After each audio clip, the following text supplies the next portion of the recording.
Salve, salve, tudo bem contigo? O tema de hoje aqui no canal Fotocursos é fator de corte e como ele influencia na distância focal da sua lente. Vai rodar a vinheta e na volta a gente vai falar tudo sobre esse assunto.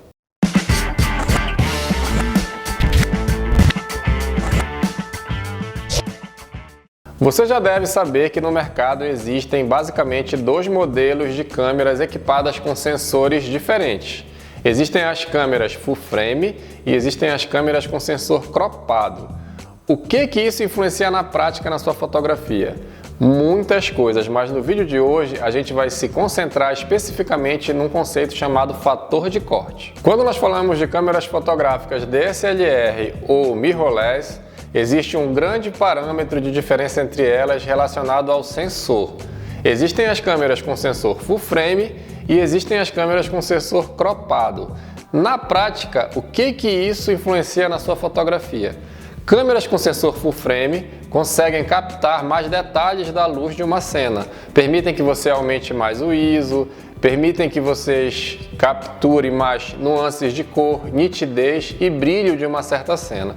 É muito importante que você entenda que em câmeras full frame não existe fator de corte, porque o que o sensor consegue capturar é exatamente o que a lente está mostrando para ele. O fator de corte ele afeta a distância focal da sua lente.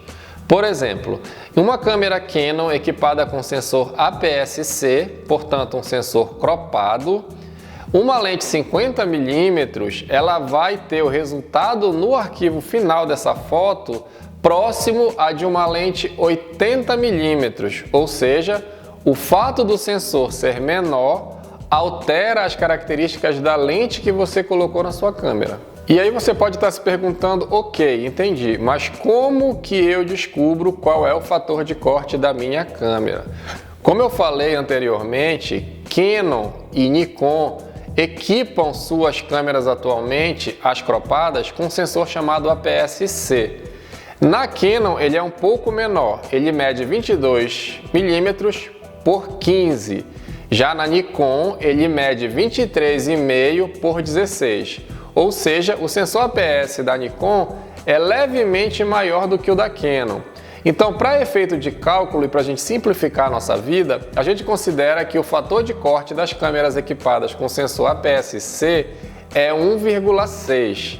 Então, você vai gravar esse número aí de 1,6 e toda vez que você colocar uma lente na sua câmera cropada, você vai multiplicar o tamanho dessa lente por 1,6. A gente vai recorrer à ajuda da matemática aí, mas não esquenta que logo a gente vai mostrar uma foto para você entender a diferença.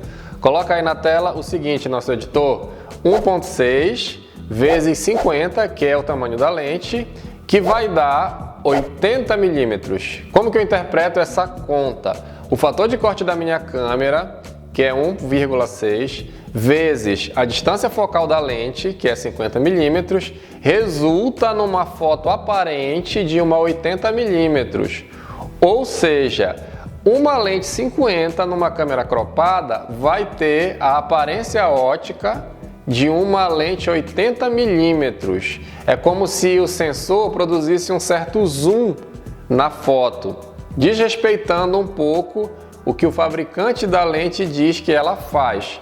Então não confie que você está usando uma 50mm na sua câmera cropada, porque o resultado final desse processo, oticamente falando, é como se você estivesse fotografando com uma lente 80mm. Só para mostrar para você o efeito disso na prática, olha essa foto que vai entrar no vídeo agora. Ela é uma foto feita com uma lente 50mm numa câmera full frame. Lembra que eu já falei que câmera full frame não é afetada pelo conceito de fator de corte. Presta atenção principalmente nas linhas finais dessa foto, nos limites do enquadramento. Agora a gente vai trocar e vai colocar uma foto da mesma cena feita com uma lente 50mm, porém numa câmera cropada. Vejam aí que a foto da câmera cropada, ela, vamos dizer assim, entre aspas, perdeu ângulo de visão. Ela dá a impressão de que você deu um zoom na lente para que a foto fosse feita. mas isso nem é possível, porque nos dois casos a gente usou uma lente 50mm fixa. Para quem já estudou um pouquinho de fotografia e acompanha os vídeos aqui do canal, já sabe que lente fixa não tem zoom, tem apenas foco.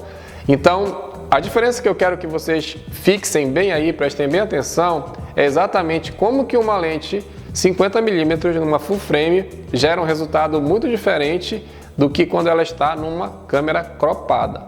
Beleza, você já deve ter entendido o que é fator de corte, o que é câmera de sensor cropado, o que é câmera de sensor full frame. Mas em que você vai usar isso na prática? Vou te dar um exemplo bem simples de entender e a gente vai para uma continha bem simples novamente. 1,6 você já sabe que é o fator de corte das câmeras com sensor APS-C. 35mm é a lente que eu vou te sugerir usar na sua câmera cropada. Uma lente 35 numa câmera de sensor cropado, ela vai ficar com a distância focal semelhante a uma lente de 56mm, que está aí no range do que a gente chama de lente normal, que é de 45 a 55mm. É para isso que a informação do fator de corte serve. Os fabricantes normalmente não deixam essa informação muito explícita. Eles não colocam nas embalagens, colocam muito escondidinho ali dentro das especificações técnicas da câmera. Então nem sempre é simples você acessar e saber essa informação. Então a gente já está trazendo para você aqui um fator de corte, vamos dizer assim, arredondado de 1,6, e você já sabe que você multiplica, certo? Esse fator de corte pelo tamanho da lente que você for usar na câmera cropada. E a conta vai te dar o resultado final de qual é realmente o ângulo de visão da lente que você está usando na sua câmera cropada. E repito, câmera full frame não é afetada por fator de corte, apenas as câmeras cropadas, tudo bem? Se você quer se aprofundar mais no tema de sensor, a gente já gravou 2 vídeos aqui no canal, um que fala de como que o sensor cropado surgiu na história da fotografia e outro também bem legal que a gente mostra as 5 principais diferenças entre a câmera de sensor cropado e a câmera de sensor full frame. Vendo esses vídeos, mais esse que você acabou de assistir, eu tenho certeza que esse tema vai ficar bem claro aí na sua mente, você vai dominar esse assunto e vai ter segurança para aplicar isso dentro do seu dia a dia na fotografia. O meu nome é Alexandre Brito, eu sou instrutor aqui do canal Fotocursos. Não esquece de se inscrever, de comentar, de perguntar se tiver dúvida e a gente se vê no próximo vídeo.